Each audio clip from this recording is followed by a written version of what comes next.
Okay, my name's Sierra Dunny. I'm 19, and I'm a sophomore.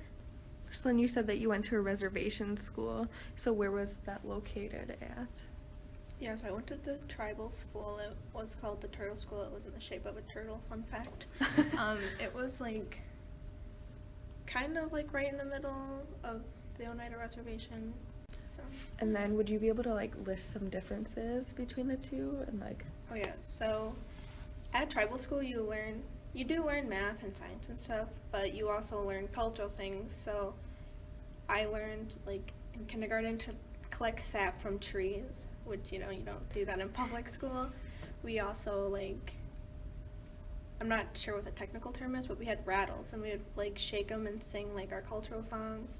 We would learn the language. We would for Mother's Day, I think we made a book that was in both English and the Oneida language.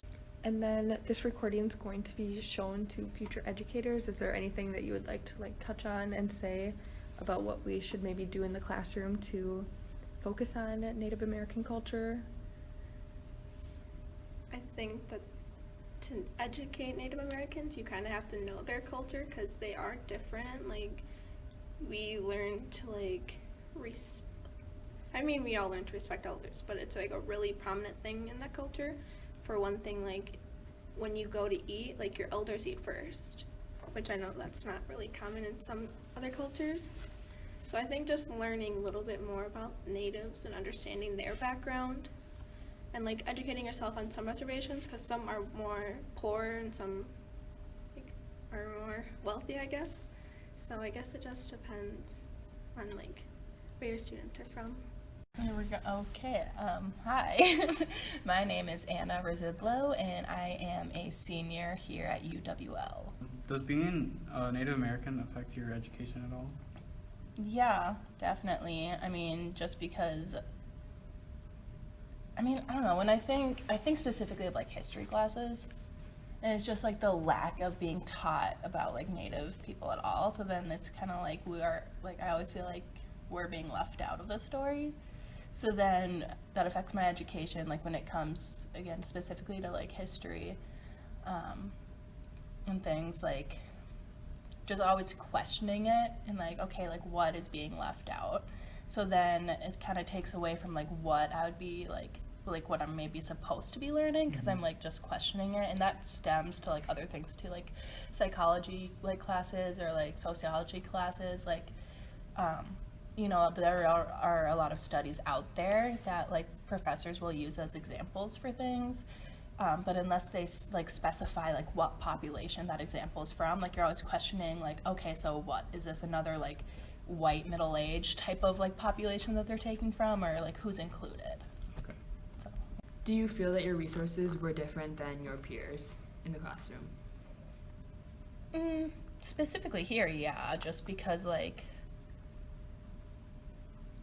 don't know, I feel when we're given resources for any sort of academic help or financial aid or anything, if they're talking in general to the student body, then they say, oh, the financial aid office, oh, the counseling and testing center and things like that. And it's not that those resources aren't available to me, it's just that as a Native person, and then even just overall as a person of color, it's kind of we're more specifically directed to the Office of Multicultural Student Services, because in there it's they have a guy who's good with financial stuff, so it's kind of if I needed help with financial things, I would go to him in that particular office rather than just the overarching financial aid office, because they're going to have a better understanding of my needs. They're going to be able to be more aware of my Native identity and be able to help me find scholarships and money that are going to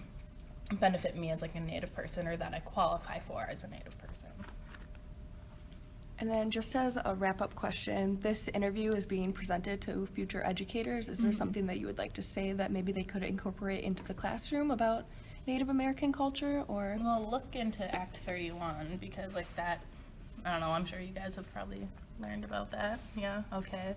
So obviously just actually bringing that into the classroom, but then beyond that, I think like when you are, if or when you are teaching about Native people, I mean, yes, like there's a big history there that needs to be taught, and if that's the point of the curriculum that you're teaching, like you need to stick to that, but at the same time you need to make the point, I think, like, hey, Native people aren't just in our history books, you know, they're, I think, just really making the point that, like, hey, Native people, like, they are real people and they are here. And, you know, just kind of, as I feel like that sounds so silly because it's kind of like, duh, that, you know, they're people like anybody else, like we're here.